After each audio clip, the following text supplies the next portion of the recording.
नमस्कार, मैं हूं समीक्षा मिश्रा और आप देख रहे हैं आज शाम देश दुनिया की प्रमुख खबरें।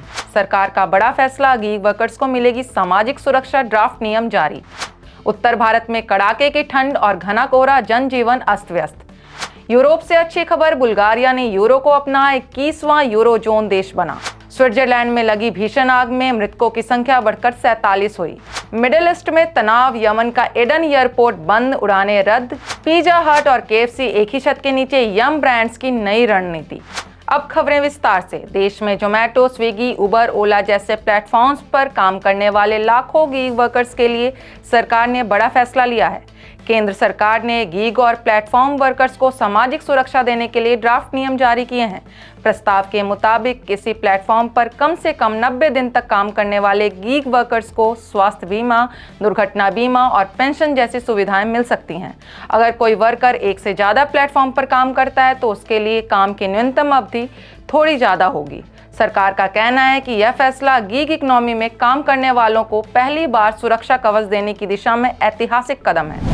उत्तर भारत इस वक्त कड़ाके की ठंड और घने कोहरे की चपेट में है। दिल्ली, एनसीआर, उत्तर प्रदेश, हरियाणा और पहाड़ी इलाकों में तापमान तेजी से गिरा है।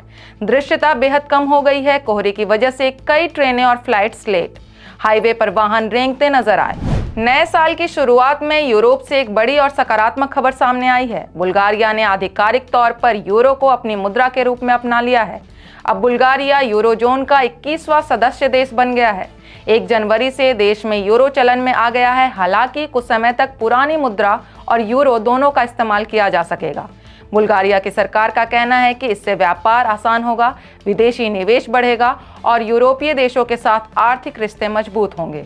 हालांकि कुछ लोगों को महंगाई बढ़ने की चिंता भी है, लेकिन कुल मिलाकर इसे यूरोप के आर्थिक एकीकरण की दिशा में बड़ा कदम माना जा रहा है। स्विट्जरलैंड में लगी भीषण आग में मरने वालों की संख्या बढ़कर 47 हो गई है।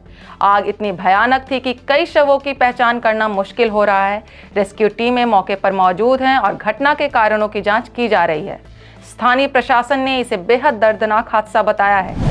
मिडिल ईस्ट से तनाव की खबर, यमन का एडन अंतर्राष्ट्रीय हवाई अड्डा अस्थायी रूप से बंद कर दिया गया है, जिसकी वजह से सभी उड़ानें रद्द कर दी गई हैं। बताया जा रहा है कि सऊदी अरब और यूएई के बीच बढ़ते मतभेदों का असर यमन की स्थिति पर पड़ रहा है। अब बात एक दिलचस्प बिजनेस अपडेट की। दुनिया की मशहूर फूड चेन पिज़्ज़ा हट और केएफसी अब कई देशों में एक ही छत के नीचे नजर आएंगे। दरअसल दोनों ब्रांड्स की पेरेंट कंपनी यम ब्रांड्स ने फैसला लिया है कि खर्च घटाने, तेजी से विस्तार और ग्राहकों को ज़्यादा विकल्प देने के लिए पिज़्ज़ा हट और केएफसी के को ब्रांडेड आउटलेट्स खोले जाएंगे। यानी एक ही आउटलेट से पिज़्ज़ा हट का पिज़्ज़ा और केएफसी का चिकन दोनों मिलेगा। कंपनी का कहना है कि यह कोई पूरा मर्जर नहीं, बल्कि एक स्मार्ट बिजनेस स्ट्रैटेजी है, जिससे छोटे शहरों और मॉल्स में तेजी से विस्तार हो सके। तो ये थी देश और दुनिया की बड़ी खबरें। हर अपडेट के लिए बने रहिए न्यूज़ी इंडिया के साथ। नमस्कार।